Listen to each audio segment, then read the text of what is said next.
In the criminal and civil justice system, verdicts for offenses and grievances are determined by a pool of dedicated citizens summoned by jury duty.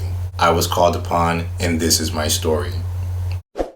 My friends, welcome back to my channel. It's your guy Addy, back with another story time.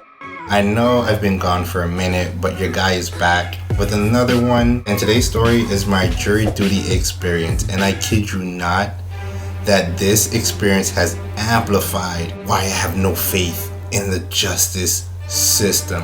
Here's why. Imagine you're in your daily grind, going to work, earning a check to take care of your family or your pet, yourself. You're just trying to make it, then boom, you get a letter in the mail, you're called to jury duty, drop everything that you're doing, and come to court to help play a crucial role in the outcome of a court case. When you likely have no legal experience except what you've seen on TV. I repeat, you most likely have no legal experience, yet you're dangerously unqualified, yet you're gonna play a crucial role in somebody's life by deciding the outcome of their criminal or civil case. No one sees a problem with this. No one sees a problem with our system. That people who are dangerously unqualified, that don't know or don't care about the outcome because they're trying to get back home, are deciding the fate of someone else. Before we get started, I want to just take a little break and thank Thea for designing my profile picture and banner. She does amazing work, so if you have ever wanted to animate yourself, I highly recommend her.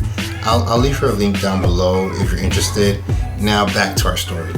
I got my letter in the mail and I was called to jury duty, and you want to know what I thought? This was freaking exciting because, you know, I love Law & Order SVU. I looked forward to it. Plot twist. Oh, I did not know how unexciting, how not exciting jury duty is. Fast forward to my day of summons. It was near downtown Miami area, and I don't know about any of you guys, about your city, but I freaking hate with an extreme prejudice going to downtown, because there is never parking and there's always traffic. It is always congested, except for today because I have jury duty, and so I have special parking, and it was not that hard to find parking this time. Yeah, so I kind of like that part. Alright, so I go into the jury waiting room filled with people where they read us the rules and then call our names to be a part of a pool for a case. And in that pool, we would be whittled down until an acceptable 12-person jury is selected. Hours would pass. This waiting would be the freaking DMV. That is almost the exact type of waiting that you're expecting. I was so bored, my guy, and it was looking like I wouldn't be called and I would be going home. I was kind of like, damn, you know, I was hoping to get my detective Olivia Benson on when suddenly they called me. I get in line, and the jury pool that I'm in is about like 30-40 of us, and they led us to the court, and they read the procedures, then asked us if anybody has a reason not to participate. Instantly, a girl raised her hand. She explained that she is an actress and have been auditioning in Los Angeles tomorrow. She was telling the judge that when you have an opportunity, you have to get it. The judge was like, true, and let the lady go. Then they asked again, does anybody have a reason not to be a part of the jury? And then an old man was like, he raised his hand, he was like, I'm retired, I get confused. It's hard for me to stay awake and focus. And the judge looked at him and was like, how did you get here? Boom. He was like, I drove. And then the judge hit him with, yet you were lucid enough to make it here.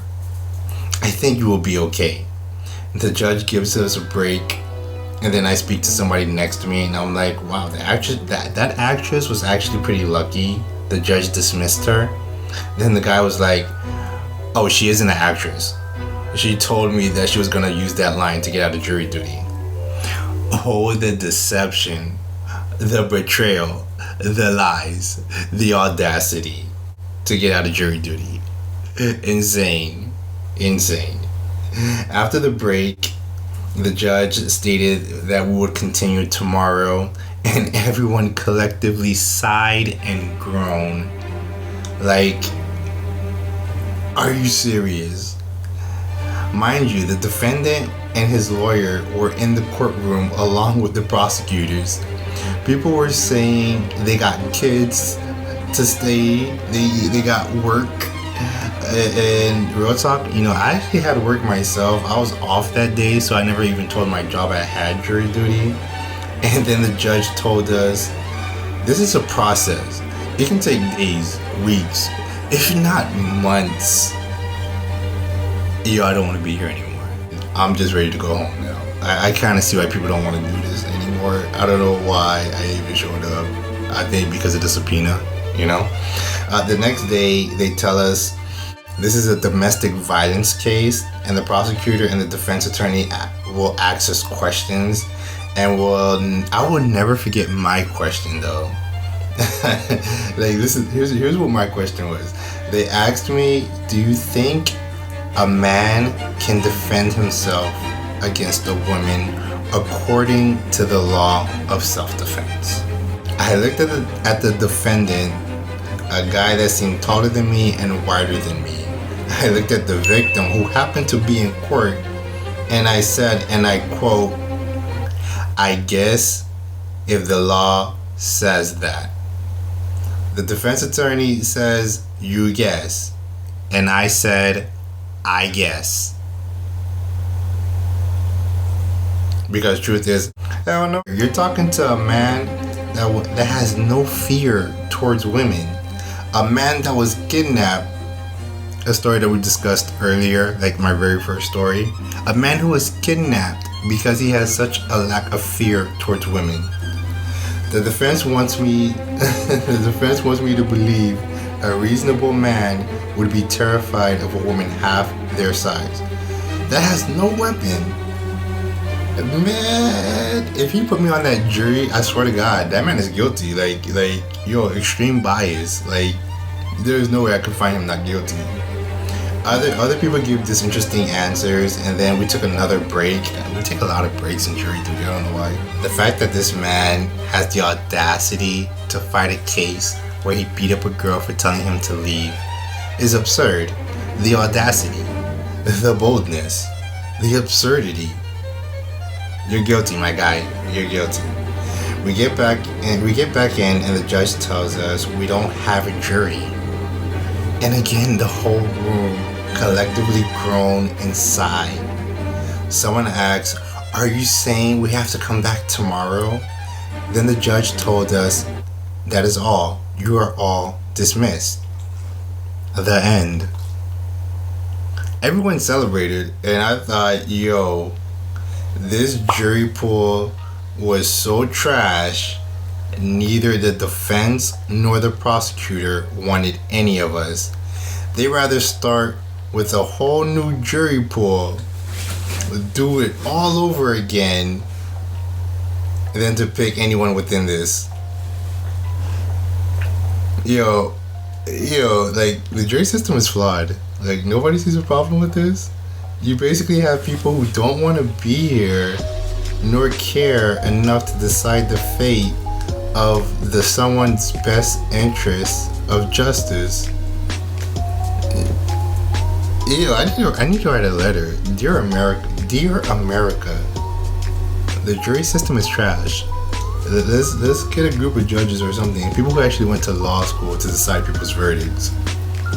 For watching, I really appreciate you guys, and I hope you hit that like button. It helps me out a lot. I hope you enjoyed another story time from yours truly. Please subscribe, like, and share. It really helps me out. And before I forget, I wrote a book. I'm always gonna say that until I get some.